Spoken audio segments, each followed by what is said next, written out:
idol, muli na naman kaming mamamana ng isda. Dito lang kami sa malapit sa barangay, sa Taris.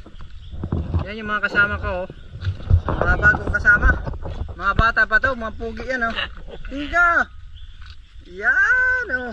Bagong ano yan, recruit. Oh. Bagong pasok. Ito, bagong luma.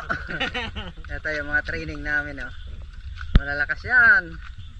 Ayun, dati lang si Kadiskarte at saka si Tarzan Tenerife. Ang YouTube nila ay Tarzan Tenerife at saka si Buhay Kadiskarte. Subscribe mga idol. Okay mga idol, mga ka-adventure, let's go!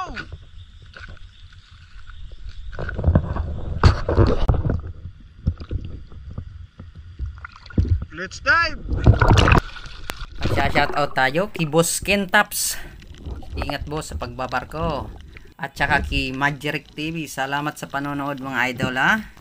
At tuloy tayo sa pamamana.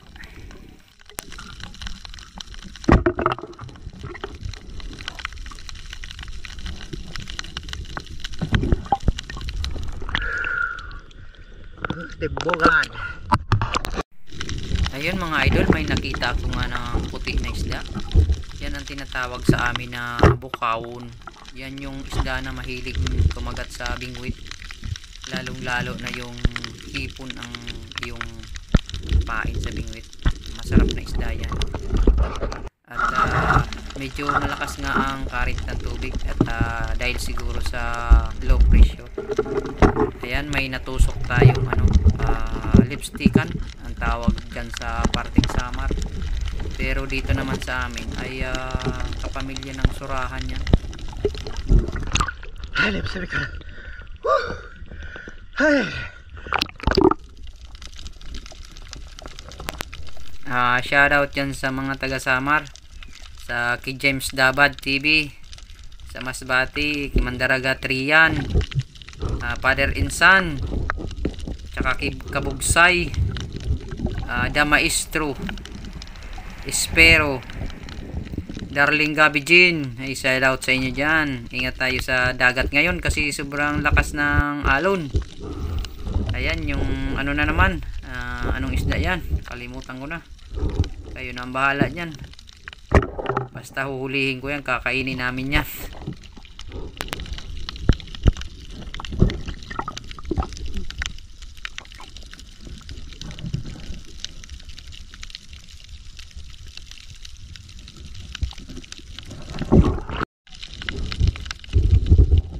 Bali, quick dive lang kami ngayon mga ka-adventures kasi nga medyo malakas ang alon.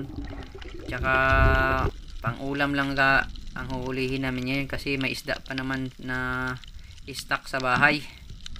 Ayun, medyo boring lang sa bahay kaya naisipan naming mamana. Kasi maaga ang ngayon, low tide. Mga bandang 10 o'clock, uwian na. Ayan, may nakita akong isda pero hindi ko pinana kasi baka masira yung corals. Napakaganda pa naman na corals.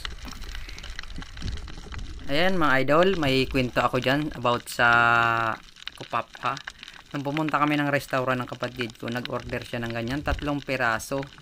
Ang binayaran niya 900. Ay nako, hindi na ako kumain kasi gabi-gabi ako nakakakita ng ganyan Kupapha, mga ka-adventure. Napakamahal pala dyan sa restaurant.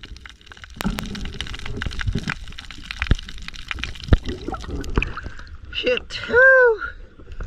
Lobster. Hindi buhay na to. Yan naman yung huli ni Tarzan Tenerife.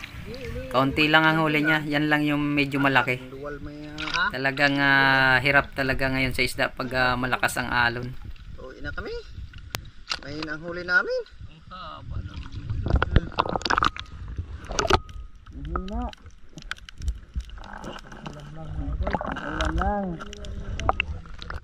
Ito naman yung huli ni Buhay at Diskarte. Yun, nakakuha siya ng medyo malaki-laki ng pusit. Ayan, tapos na ang video namin. At pakikita ko naman yung huli kong napakakunti. Pwede naman pang ulam na. Salamat pala sa panunood mga ka-adventure. Sa uulitin, bawi na lang. Okay na rin pang ulam sa susunod na pamamana. Bye bye.